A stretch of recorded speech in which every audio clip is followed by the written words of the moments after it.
So before we get into that kind of pathophysiology of diabetes and all the great lessons and learnings that diabetes has taught you, I just want to hear a little bit more about your incredible story, kind of set the scene for the listeners. Yeah, sure.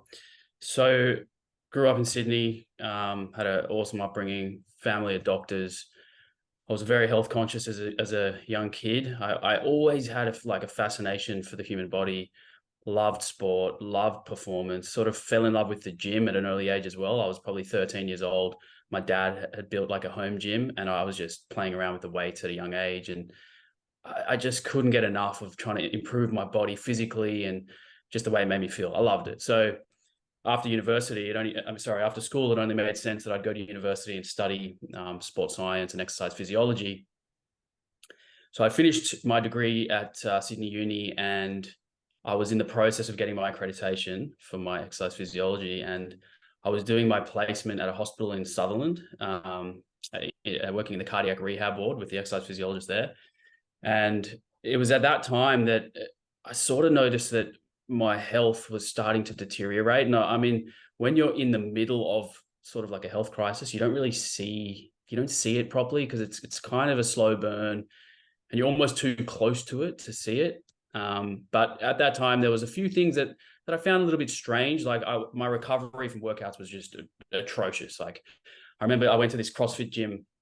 This is when CrossFit sort of became popular in the early days. And I thought I'd try out a workout. And I did this brutal workout, way too much that I should have done. But for 10 days, I had this like severe DOMS that I just couldn't get rid of.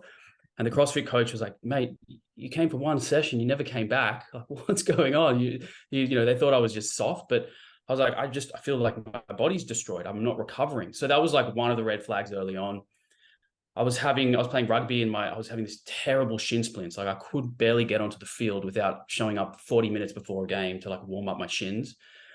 And then when I was doing this placement at the hospital, almost every single day that I was driving home from this placement, I was falling asleep behind the wheel, which was, you know, something that has never happened to me before. And it was such a strange feeling being that exhausted that I just couldn't even keep my eyes open when I was driving my car. So multiple red flags. In fact, one of the stories that I've told before, which I can laugh about now, but it's not funny.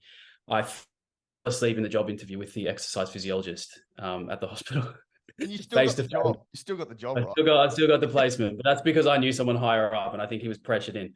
But yeah, I was like in a face-to-face interview at a table, and I was just dozing off. So lots of red flags. Anyway, long story short, seeing as my parents are doctors, I told them that I was feeling unwell and all these symptoms, and they sent me for a long list of blood tests. And one of the test results that came back was my HbA1c a little bit elevated, which was very strange and unusual. And we justified it by saying, well, you know, young athletes often have an HbA1c slightly elevated from their training.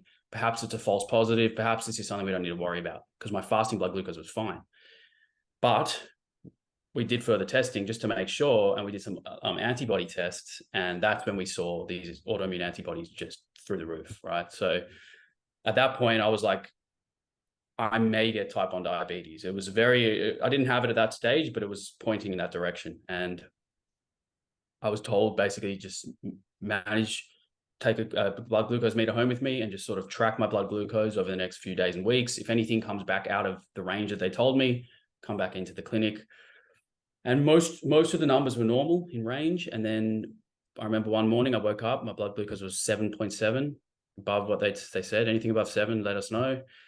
Went back into the clinic and we did a random blood glucose test in the clinic, and that was it. I got a diagnosis in the clinic with the diabetes educator, with the endocrinologist.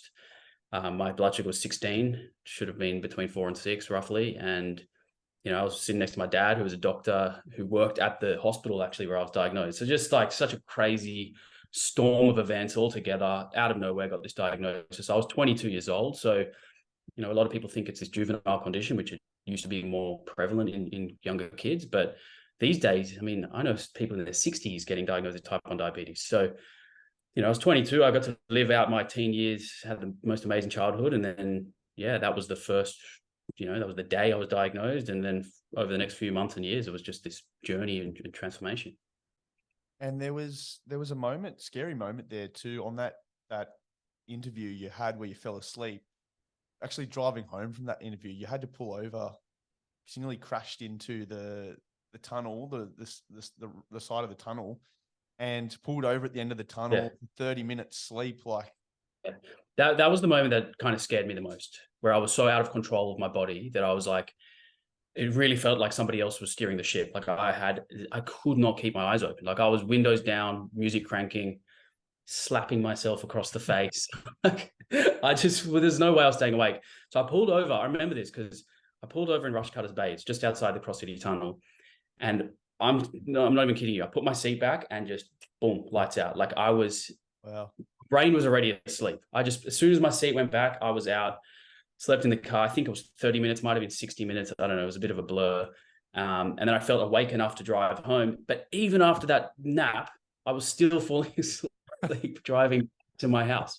I had a 15-minute drive back to my house and I couldn't keep my eyes open. So luckily I can laugh about it now because nothing bad happened, but it just kind of shows you that there's these signs that people perhaps aren't aware of when you've got undiagnosed diabetes. And even though I wasn't a type 1 diabetic yet, my gut tells me that I was having these fluctuations in blood glucose for months and months and months, and that my lifestyle was keeping me just in range enough. So, perhaps I'd have 2 weeks. I don't know this for sure, but this is what I'm thinking is perhaps I would have a couple of weeks where my blood glucose response to meals was not adequate, and it was well above the normal range, and it would make me exhausted. I'd get a buildup of glucose in the bloodstream, probably buildup of ketones as well.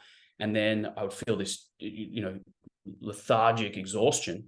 And then because I love to exercise and I probably had a little bit of my pancreas still working, I was just keeping myself back in range. Would just come back down over the next day or something, stay better, for another couple of days. And then maybe I'd eat a meal that would shoot it up again. And I think this was happening for months because I was losing weight over a 6-month period.